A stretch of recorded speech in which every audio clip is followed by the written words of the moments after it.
আগামী ৩রা মে ঢাকা সোহরাওয়ার্দী উদ্যানে মহাসমাবেশ বাস্তবায়নের লক্ষ্যে শনিবার বিকালে হেফাজত ইসলাম বাংলাদেশ সেনবাগ উপজেলা শাখার আয়োজনে কর্মী সম্মেলন অনুষ্ঠিত হয়। সেনবাগ উপজেলা শাখার সভাপতি মাওলানা আতাউল্লাহ এর সভাপতিত্বে মাওলানা ইসমাইল সিরাজি ও মাওলানা মোস্তাফিজুর রহমান এর পরিচালনায় প্রধান অতিথি বক্তব্য রাখেন হেফাজত ইসলাম বাংলাদেশ কেন্দ্রীয় নায়েবে আমির মাওলানা মহিউদ্দিন রব্বানী। বিশেষ অতিথি বক্তব্য রাখেন হেফাজত ইসলাম বাংলাদেশ কেন্দ্রীয় কমিটির নির্বাহী সদস্য ও বাংলাদেশ খেলাফত মজলিস কেন্দ্রীয় কমিটির যুগ্ম মহাসচিব মাওলানা তোফাজ্জল হোসাইন মিয়াজি।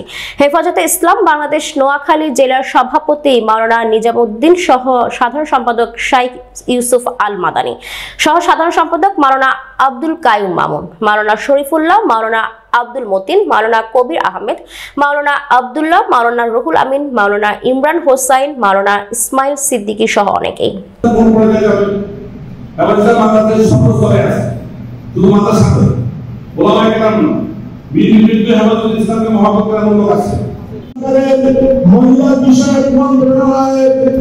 মহিলা কমিশন যে প্রস্তাবনা সরকারের কাছে উপস্থাপন করেছে তার মধ্যে কয়েকটি প্রস্তাবনা এটা সাধারণ কোরআনের আইনের সাথে সাংঘর্ষিক।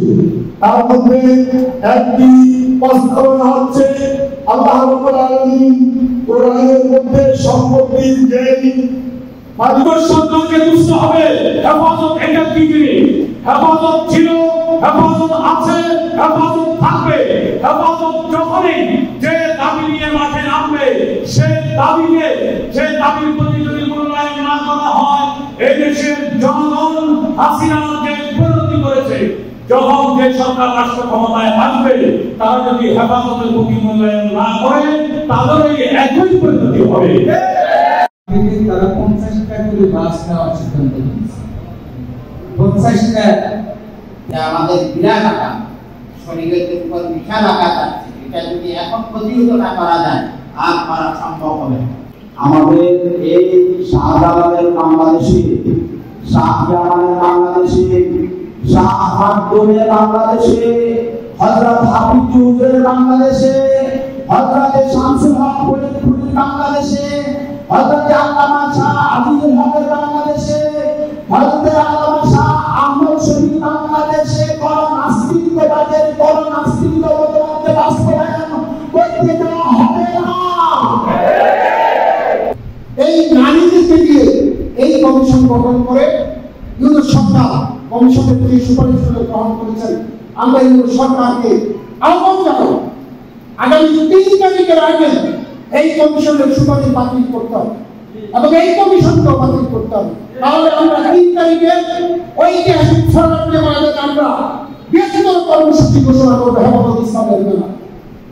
আমার ভাইয়া যখন রাতে বিভিন্নভাবে মাথা ছড়া দিয়েছে হেফাজত ইসলামের ব্যাপারে, জাতীয় এবং আন্তর্জাতিক ইস্যুতে হেফাজত ইসলাম কর্মসূচি দিয়েছে, হেফাজত ইসলাম ভূমিকা রাখতে সক্ষম হয়েছে। আগামী দিনেও সকল আন্দোলন সংগ্রামে হেফাজত ইসলাম সোচ্চার থাকবে। সেই সমাবেশের সিংবাদ থেকে স্বতঃস্ফূর্তভাবে আপনারা অংশগ্রহণ মনে করি সকল রাজনৈতিক সংগঠনের মূল শক্তি সকল হেফাজত ইসলামী সংগ্রাম ধর্মকে ঐক্যবদ্ধভাবে রাখার জন্য হেফাজত ইসলাম এ পর্যন্ত দায়িত্ব পালন করে যাচ্ছে। ইতিমধ্যে বিএনপির মহাসচিবের কাছে আমরা কয়েকজন দিয়েছি, এনসিপির সাথে সাক্ষাৎ করেছি। অনেকের মনে প্রশ্ন হেফাজত ইসলাম কেন সেখানে গিয়েছি? হেফাজত ইসলাম দিচ্ছেন, হেফাজত ইসলামের 300 উপরে মামলা